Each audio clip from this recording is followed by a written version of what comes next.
No. Go ahead. Right, okay. We're joined here by Jimmy Cooney. Jimmy, of course, is a well-known GAA man within the county and indeed beyond. He's been part of Cavan County Board. He's a clubman with Killincare for a countless number of years. A very well-known and top official when it came to the job of refereeing. In fact, took charge of a senior final in the early 1980s, 81 in fact, between Drummully and Kingscourt, which wound up in a draw, and he was there again for the replay. As I said, he's a member of the Killincare Club, and we're going to have a little chat with him in a moment about something I suppose that's totally different but very ironic because of the year that's in it. Jimmy is a member of a family of two. His brother Frank resides in England, and they are siblings, of course, of the late Francie Cooney, who came from Clefferna, and his mother Bridget came from Gola. And indeed his mother, incidentally, a sister of the late Jim Smith, who of course holds a record that can never be broken insofar as that he was the first player to captain Cavan with the Sam Maguire Cup in the year 1933. Now, the lead up to what we're going to talk about, I suppose that's part of the story, and only part of it, because your mother, your late mother, Bridget, as I said, a sister of Jim Smith from Gola in the parish of Killincare, but she went to America in 1914. That's right. And this, of course, being the anniversary of the sinking with the Titanic and hitting the iceberg and all of that. But your mother went 2 years after that. There was a story to that. Yes. She went in 1914, and she met in with a lady who was a survivor of the Titanic, and they've come to be great friends, and she made up a recitation and passed it on to my mother. And my mother gave it to me, and I have bits of it in my head. Right. So and have you any idea where this woman came from? I think she's a lady from the west of Ireland, but like everything else, I wouldn't be able to give you her name now. To pin it down? No, not to pin it down. Of course, yeah.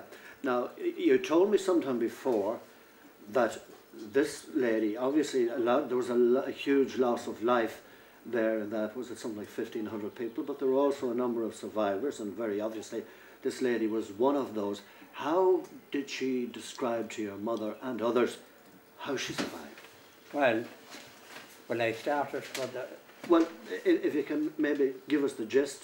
Well, the gist of it is that she got clinging on to a bit of a life raft, a bit of the boat that was floating in the sea, and they kept her afloat until she got into a lifeboat which came along, and she was saved that way, yeah. Now, this lady and your mother worked together in the catering business in New York, wasn't it? That's right, that's right. They worked together in the catering business for many years. And I suppose just when we are here, Jimmy, and talking about your mother and indeed your late father as well, Francie Cooney, whom Frank, your brother, of course, was named, inherited the name that resides in England now. They met up in America, though there were two locals. Was that true? That's right. They got married in America. And in later years then they came home and settled in Ireland. How long did they spend there? Well, I think they come home in the middle 30s, I think. I think that's when they came home from America now. And we were born, well, Frank and myself were born in Ireland. Yeah, there were just the two of you. Yes, there were the two of us. Yeah, so I suppose in many ways when you look back on it, it might be, albeit by the skin of your teeth, that perhaps either you or Frank or both might have been born in New York. Well, it was quite possible. I mean, there was, I don't know how or what notion they took of coming home. They settled down before they started a family, seemingly, you know, that's what they wanted to do. And so that's the way it turned out anyway. Now, as I stated there earlier, of course you remember and have been, still is a member of the Killincare Club and very much involved here with the county board. I also mentioned the referee, and of course you're an inter-county referee as well. But that 1981 final with Kingscourt, does it seem all that long ago? Well, it doesn't seem all that long ago, but unfortunately the years are slipping by, and well, there's not much we can do about it. We can't stop the clock. But thank God I'm still active and still love the game, and well, I'm not refereeing now, but... I know. And you know, going back to that final and the replay, now the replay, if memory serves me right, took place on the evening of an All-Ireland semi-final Did you make that or did you chance that? Oh, I was there. I was at Ireland. And back here? And back here, yeah. And how did you get out of Dublin so quickly? I left the minute the game was over. I was, as a matter of fact, on the step at the Hogan stand heading for the gate when the referee blew the final whistle. And I pulled up outside the gate at home and changed my bag. Phyllis had the bag ready for me and I changed the bag and landed here in Breffni Park.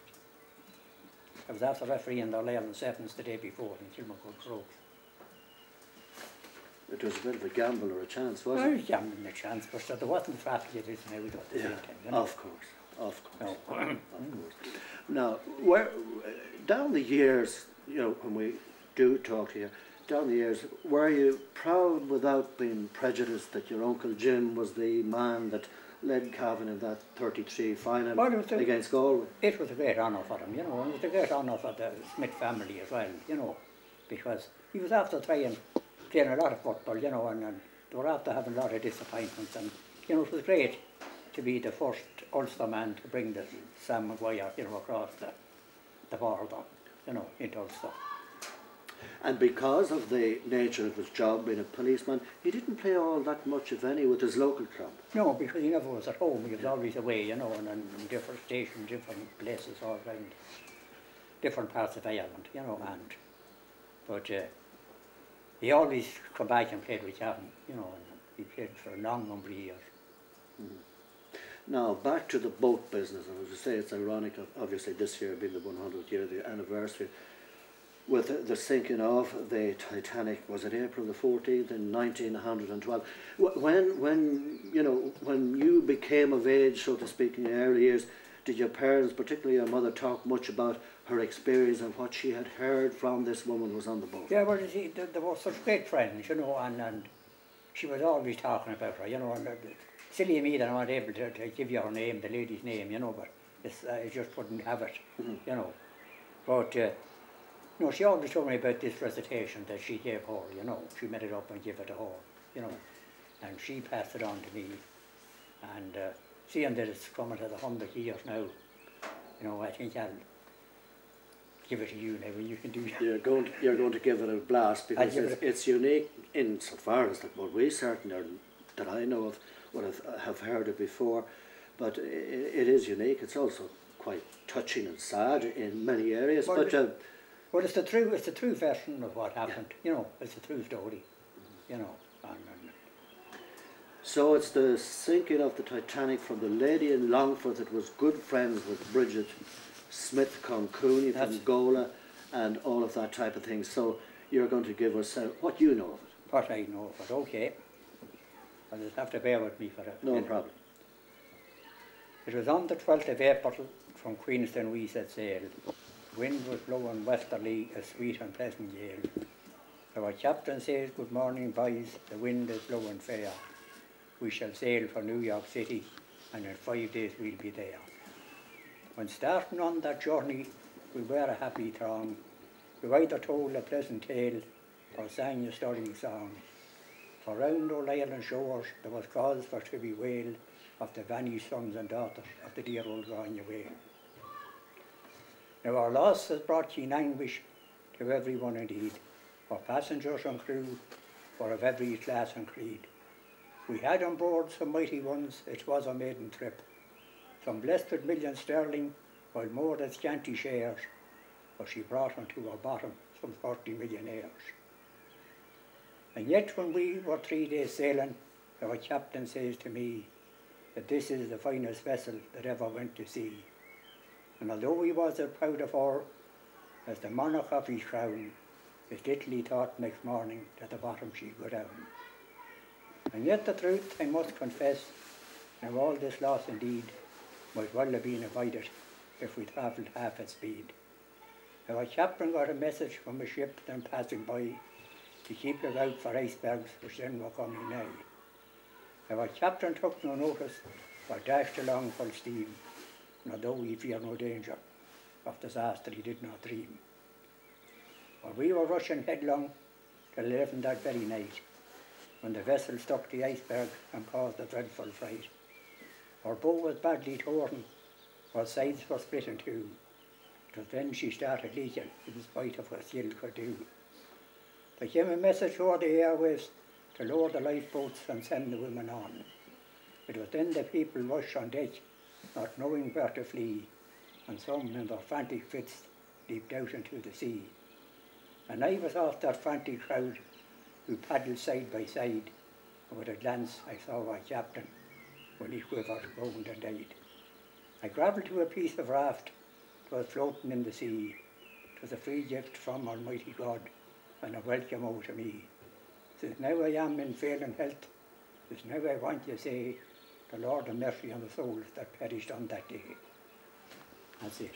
Brilliant, Jimmy. Very, very well done. And it must have taken some considerable time to get that off and get into the brain. But I have to say, you've made a mighty job. Well, I don't know. There's only the three of us here. There's enough here to create a bit of an applause or a clap, and I think he richly deserves that. I don't know about that. I hope I got the most of it the other day. Absolutely brilliant, Jimmy Cooney. Well done, and thanks a million for that. Thanks very much, Michael, for having the patience to put up with me. No problem. Great stuff. Thank you. God bless.